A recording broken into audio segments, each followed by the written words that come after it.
Hello students, welcome to Padhaku Junction. मैं हूं अस्मा, आपकी इंग्लिश टीचर, और आज है हमारी क्लास नंबर 8 और हम अपने टॉपिक, जो हमारा पहला टॉपिक था first tense, present indefinite tense, जिसे हम सिंपल प्रेजेंट टेंस भी कहते हैं, तो इसे ही हम कंटिन्यू करेंगे, इसी को आगे बढ़ेंगे। तो एक क्विक रिवीजन कर लेते हैं कि हमने अपनी क्लास नंबर 7 में क्या पढ़ा था। तो हमने पढ़ा था कि जो प्रेजेंट इंडेफिनिट टेंस है उसकी पहचान होती है कि अगर वाक्य के अंत में ता है, ती है, ते है, ता हूं इत्यादि आता है। इन्हें बनाने का रूल बताया था मैंने। रूल क्या था कि सबसे पहले हम सब्जेक्ट की इंग्लिश लगाते हैं, उसके बाद हम वर्ब की फर्स्ट फॉर्म लगाते हैं, फिर ऑब्जेक्ट लगाते हैं, फिर रेस्ट। ठीक है, इसके लिए मैंने एक मॉडल सेंटेंस के रूप में आई लव यू वाला सेंटेंस आपको बताया था, जिसमें आई सब्जेक्ट है, लव वर्ब है यानी कि काम, और यू ऑब्जेक्ट है। आप इसी क्रम में सेंटेंस बनाएंगे। मैं फुटबॉल खेलता हूँ, आई प्ले फुटबॉल। मैं स्कूल जाता हूँ, आई गो टू स्कूल। मैं तुम्हें पढ़ाता हूँ, आई टीच यू। ओके, इस तरीके से। ठीक है, लेकिन इसमें जो चीज मैंने उस टाइम छोड़ी थी वो ये था, रूल कहता है कि वर्ब की फर्स्ट फॉर्म प्लस एस या ई एस। तो आज हम डिस्कस करेंगे ये एस या ई एस क्या है, ठीक, और ये कब प्लस करना है वर्ब के अंदर। तो मेन हमारी जो चीज है वो यही है। ठीक, तो एस या ई एस क्या चीज है? सबसे पहली बात है, मेन हमें एस लगाना है वर्ब के अंदर। ठीक, ई एस कुछ खास वर्ब होते हैं जिनमें यस लगता है, तो उसकी बहुत टेंशन नहीं लेनी, वो मैं अभी आगे बताऊंगी। तो सबसे पहले मैं बताती हूँ, ये जो वर्ब की फर्स्ट फॉर्म में एस या ई एस लगता है, ये इस पे डिपेंड करता है। मतलब देखेंगे हम सब्जेक्ट को, लेकिन एस या ई एस लगाएंगे हम वर्ब के अंदर। तो देखना इसको है और लगाना इसको है। ठीक है, जैसे सपोज एक एग्जांपल बताती हूँ। जैसे हमारे पास दो छोटे बच्चे हैं, एक लड़का है एक लड़की, और हमारे पास ढेर सारे कपड़े हैं, कुछ बॉयज वाले हैं कुछ गर्ल्स के हैं। तो हमें ये देखना है कौन सी ड्रेस किसको देनी है। तो जाहिर बात है हम उन्हें देखेंगे, गर्ल को गर्ल वाली ड्रेस देंगे, बॉय को बॉय वाली। ठीक है, तो हमें देखना इसको है और लगाना इसके अंदर है। ठीक, तो मैं यहाँ पर लिख देती हूँ एस या ई एस किसके साथ लगता है किसके साथ नहीं लगता, ताकि आप लोग अच्छी तरह से नोट डाउन कर लें इन सब चीज़ों को। तो यहाँ पर मैंने लिख दिया है कि किसके साथ क्या आता है। तो ये चीज़ आपके बहुत ज़्यादा याद करने वाली चीज़ है और बहुत ज़रूरी चीज़ है। तो आप इसको भी अच्छे से लर्न करेंगे कि कौन से वाले वो सब्जेक्ट होंगे जिनके साथ एस या ई एस लगाएंगे और जिनके साथ हम एस या ई एस नहीं लगाएंगे। ठीक है, तो ये भी बहुत अच्छे से याद करने वाली चीज़ है। एस या ई एस नॉट अप्लाइड, यानी नहीं लगाते। आप चाहें तो हिंदी में लिख लीजिएगा एस या ई एस नहीं लगाते, ऐसे हिंदी में लिख लेना। हमें यहाँ पे किसी को कुछ दिखाना नहीं है, हमने अपने नोट्स बनाने बिल्कुल अपनी लैंग्वेज में, अपने लिए, खुद के लिए बनाना है, ताकि कभी भी जब भी हम उसे खोल के देखें हमें अब वो बात एकदम समझ में आ जाए। तो हम ऐसी चीज़ें बिल्कुल यूज़ नहीं करेंगे जो हमें खुद समझना मुश्किल हो। तो एस या ई एस नॉट अप्लाइड या फिर एस या ई एस नहीं लगाते। किन के साथ नहीं लगाते? हम नहीं लगाते हैं आई के साथ, यू के साथ, वी के साथ, दे के साथ, और प्लूरल। प्लूरल मतलब बहुवचन। ये वाले सब्जेक्ट अगर होंगे तो हम नहीं लगाएंगे। ठीक है, सिंपल लगाएंगे। जैसे वो आई लव यू था, आई के साथ नहीं लगता। ठीक है, इसलिए लव्स नहीं किया, तो उसमें एस नहीं लगाया था हमने। तो जैसे मैंने आपको डेली रूटीन लिखने के लिए दिया था, मैंने कहा था आई करके आप लिखना। I get up early in the morning, I go for walk, I get ready for school, I go to my school. ऐसे करके आप जितने सेंटेंस आपने आई के साथ करे, तो आपने सिंपल वर्ब लगाया, कोई एस या ई एस नहीं लगाई। अब देखिए एस या ई एस कहाँ पे लगता है। एस या ई एस लगता है, अभी एस लगता है, मैं एस करके बात करूंगी वरना और कंफ्यूजन क्रिएट होता है कि ये ई एस भी है। ही के साथ, शी के साथ, इट के साथ, और कोई भी सिंगुलर यानी एक वचन हो। ठीक है, मोस्टली एस या ई एस की अगर हम बात करें, मोस्टली लगता ऐसी है। बस कुछ वर्ब हमारे होते हैं जो जैसे ओ पे खत्म हो, जैसे गो या डू। ठीक है, उनमें ई एस लगाते हैं। कुछ एस पे खत्म होते हैं, कुछ एस एच पे खत्म होते हैं, जैसे कि वॉश। ठीक है, एस एच पे खत्म हुआ वॉश, तो उसमें ES लगता है। ऐसे CH पे खत्म होते हैं, जैसे कि टीच, वॉच, इनमें ES लगता है, ठीक है। बाकी सब में लगता ऐसी है, तो ये इतना कंफ्यूजन वाली बात है ही नहीं कि ES किस में लगता है। 2, 4, 5, 6 वर्ब होंगे ऐसे जिनमें लगता है, और वो जब आप करने लगेंगे आपको खुद प्रैक्टिस हो जाएगी। तो सबसे पहले हम आ जाते हैं यहाँ पर, जैसे है वह एक गीत गाती है। अब रूल तो यही है, सब्जेक्ट वर्ब। मैंने कहा था कि आप अगर रूल भी याद नहीं करते, कुछ भी नहीं करते, तो आप पहला सब्जेक्ट और उसके बाद जो वर्ब है लास्ट का उसे लिख लीजिए, फिर तो एक गीत ही बचा है तीसरे नंबर का, वो यानी सब्जेक्ट वर्ब और एक गीत यानी ऑब्जेक्ट। तो हम लिख देंगे वह को इंग्लिश में क्या कहते हैं, गाती है, लड़की है, ही मत बोलिएगा। तो लड़की के लिए आ गया शी। गाने को क्या बोलते हैं, वर्ब मैंने लर्न करवाई है क्लास नंबर 5 में, आई थिंक क्लास नंबर 5 में मैंने लर्न करवाई है वर्ब।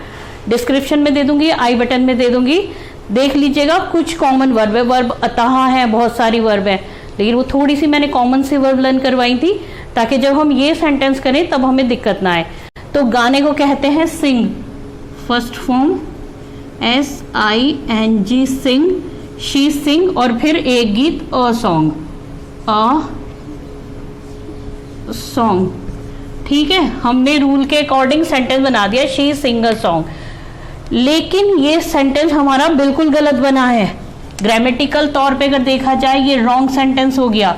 रॉन्ग क्यों हो गया, क्योंकि ये जो शी है, ये देखिए शी के साथ वर्ब की फर्स्ट फॉर्म में S लगता है, तो देखना हमें शी को है और लगाना किस में है, लगाना है हमें वर्ब में। तो अब हमने कर दिया शी सिंग्स, अब जाके ये सेंटेंस हमारा करेक्ट हुआ है। तो अब हम इसे कह सकते हैं, कि ये सेंटेंस करेक्ट हो गया, ठीक है। She sings a song. अगला देखिए, तुम एक पुस्तक पढ़ते हो, सब्जेक्ट हो तुम और वर्ब है पढ़ते हो। क्या कहते हैं पढ़ने को, लर्न किया था, वैसे सभी को पता है पढ़ने को तो रीड बोलते हैं। फिर एक पुस्तक, ये है ऑब्जेक्ट। तो चलिए इसे भी लिख दीजिए, कैसे लिखते हैं, तुमको यू, सेकंड नंबर पे पढ़ना रीड, थर्ड पे a book, you read a book, ठीक है। थर्ड सेंटेंस, अच्छा अभी यहां पर देखिए, यहां पे तो हमने एस नहीं लगाया, देखिए जरूरत है क्या हमें, यू नॉट अप्लाइड, नहीं लगाते यू के साथ। तो नेक्स्ट देखते हैं, मैं तुम्हें जानता हूं, तो मैं जानता हूं तुम्हें, ऐसे ही करके इंग्लिश लिखी जाती है। मैं तुम्हें जानता हूं के क्रम के बजाय मैं जानता हूं तुम्हें। तो मैं को इंग्लिश में क्या बोलते हैं, बिल्कुल आई, शाबाश। और जानता हूं को गुड, नो। लेकिन बहुत से बच्चों को नहीं पता कि जानता को नो, और अधिकतर बच्चे से कनाओ करके पढ़ते हैं। के साइलेंट होता है, आपको नो पढ़ना है, ठीक है। आई नो, और तुम्हें को इंग्लिश में कहेंगे यू, तुमको भी यू कहते हैं और तुम्हें को भी यू कहते हैं, आई नो यू। अब हम देखते हैं वर्ब में एस या एस लगाना है कि नहीं लगाना, चेक करिए। यू आया ना, नहीं सॉरी आई आया है, तो आई को चेक करिए, आई एस या एस नॉट अप्लाइड, नहीं लगाते, तो इसलिए हमने नो में नहीं लगाया, हमने ऐसे ही छोड़ दिया। नेक्स्ट देखते हैं, माँ मुझे पढ़ाती है। तो सबसे पहले माँ हमारे सब्जेक्ट, फिर वर्ब की फर्स्ट फॉर्म, माँ पढ़ाती है। मैं वैसे भी बार बार बोलती हूँ कि सब्जेक्ट और वर्ब इन्हें पहले दूसरे नंबर पे आप रख दें और तो सारा सेंटेंस अपने आप बन जाता है। फिर मुझे, ठीक है। तो माँ को इंग्लिश में क्या कहते हैं, ये तो सबको ही पता है ना, मदर, मदर। अब पढ़ाने को वर्ब याद करवाई थी मैंने, टीच, टीच याद रख लेना टीचर से। टीचर, टीचर कौन होता है, पढ़ाने वाला, ठीक है। तो टीच को याद रख लेना टीचर से, मदर टीच। अब किसे पढ़ाती है, मुझे, मुझे की इंग्लिश होती है मी, मदर टीच मी, ठीक है। अब हम चेक कर लेते हैं इसमें ऐसे एस लगेगा कि नहीं।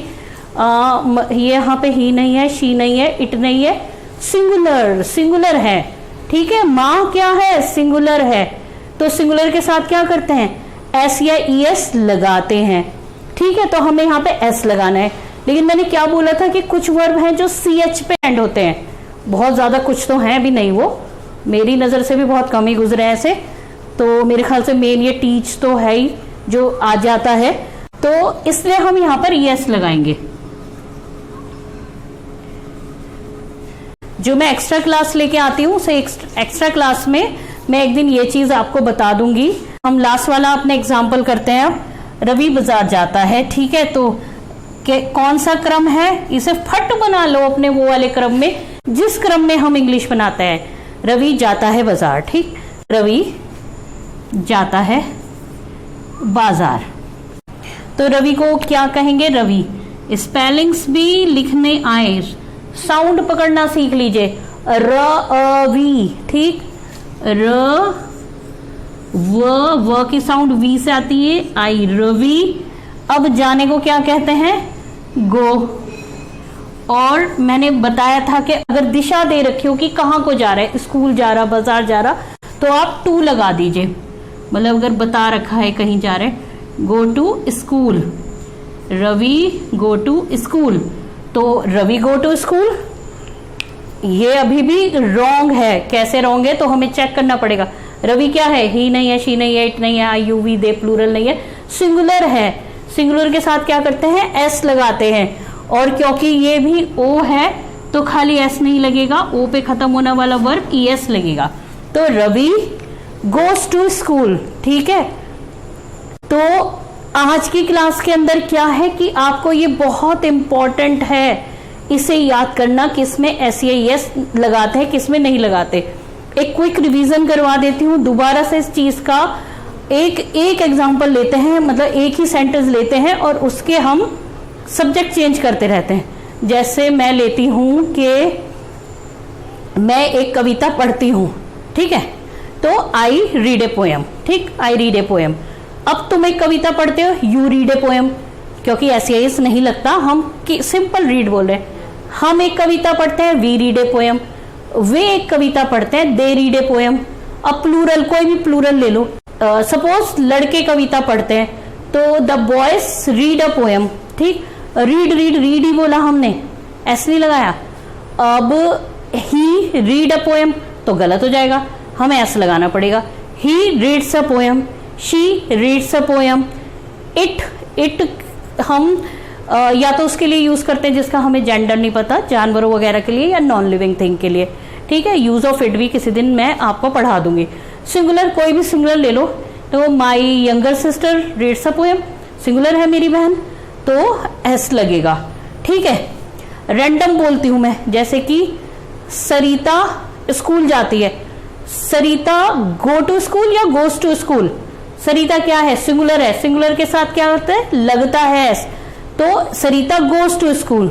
ऐसे ही यह लड़का चाय पीता है, तो दिस बॉय ड्रिंक टी या ड्रिंक्स टी, तो दिस बॉय क्या है, सिंगुलर, तो एस लगता है, तो दिस बॉय ड्रिंक्स टी, ठीक है।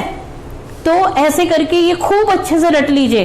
अभी हम जो टेंसेस पढ़ेंगे, अगर मैं आपको एक मतलब मीन्स अगर मैं आपको अपने एक्सपीरियंस की बात बताऊं, अपनी पर्सनल ओपिनियन बताऊं, तो वो ये है कि सारे टेंसेस में शायद प्रेजेंट इंडेफिनिट थोड़ा सा मुश्किल पड़ता है, इसके बाद सब इजी हो जाएगा। पहले इसे अगर आपने पढ़ लिया, समझ लिया, और वो भी मुश्किल इसलिए नहीं पड़ता, सिर्फ इस वजह से इसमें बच्चे बहुत मिस्टेक करते हैं, और जबकि इसमें मिस्टेक ना करना आपके अपने खुद के हाथ में। कैसे आपके खुद के हाथ में, कि आप इसे इतने अच्छी तरीके से अपने दिमाग में बिठा लो। एस या ईएस की मिस्टेक ही आती है मेन बच्चों की, तो आप ये अच्छे से दिमाग में बिठा लो किसमें एस लगाना है, किसमें नहीं लगाना। इस टेंस को आप बिल्कुल क्लियर कर लीजिए, ठीक है। और बहुत इंपॉर्टेंट टेंस है ये भी, बहुत सारी चीजें हम इस टेंस में बोलते हैं, लिखते हैं, करते हैं, तो अच्छे से कर लीजिए। होमवर्क मैं ये देती हूं कि आप लर्न करने का काम तो है ही, इसके अलावा आप कहीं से ढूंढिए। अब आजकल तो फोन होता है आपके पास, आप गूगल पे डालिए कि हिंदी ट्रांसलेशन या Hindi sentences for present indefinite tense, वो आ जाएंगे। ठीक है, ट्रांसलेशन कीजिए वरना बुक ले लीजिए कोई ऐसी, सबके घरों में होती है कोई ना कोई ग्रामर की बुक या ट्रांसलेशन की बुक, वहां से आप प्रेजेंट इंडेफिनिट टेंस के जो सेंटेंस हैं बना के देखिए। ठीक है, एक होमवर्क और देती हूँ, आपने अपना डेली रूटीन लिखा था ना, ऐसा कीजिए आप अपनी मदर का, अपनी मम्मी का डेली रूटीन लिखने की कोशिश करिए। तो आप जब अपनी मदर का डेली रूटीन लिखेंगे, पहले सेंटेंस में लिखेंगे my mother gets up at 6 o'clock जैसे, ठीक है, मेरी माँ 6 o'clock पे उठती है, वेक अप एट 6 o'clock। उसके बाद माई मदर रिपीट नहीं करेंगे हर सेंटेंस में। माई मदर क्या है, वो एक स्त्रीलिंग है, ठीक है, तो आप उनका जेंडर जो है उसके अकॉर्डिंग शी वर्ड यूज करेंगे, जैसे she goes for a walk, she prepares breakfast, ऐसे करके। ठीक है, तो उससे क्या होगा कि शी करके जब आप बोलेंगे तो वर्ब की फर्स्ट फॉर्म में शी के साथ क्या होता है, लगता ही लगता है ना SEIS, तो आपकी वहां पे SEIS की करेक्शन होगी, उसकी प्रैक्टिस होगी। ठीक है, तो आप ये काम कीजिए, अच्छे से उतारिए, अच्छे से समझिए, अच्छे से याद कर लीजिए इन चीज़ों को, उसके बाद प्रैक्टिस कीजिए। कोई प्रॉब्लम है तो मुझे बताइए, मैं पूरी कोशिश करूंगी आपकी प्रॉब्लम को सॉल्व करने की। ठीक है, और अगर मेरा चैनल सब्सक्राइब नहीं किया है तो जल्दी से कर लीजिए, अपने और दोस्तों के साथ शेयर कीजिए। आप अपना एक ग्रुप बनाइए, एक सर्कल बनाइए जिसमें आप एक दूसरे की हेल्प कीजिए, जो ये पढ़ते हैं आप एक दूसरे से पूछिए, तो इसलिए शेयर कीजिए, अपने दोस्तों में से शेयर कीजिए और लाइक दे दीजिए तो मोटिवेशन मिलता है कि भाई बच्चों को पसंद आ रहा है।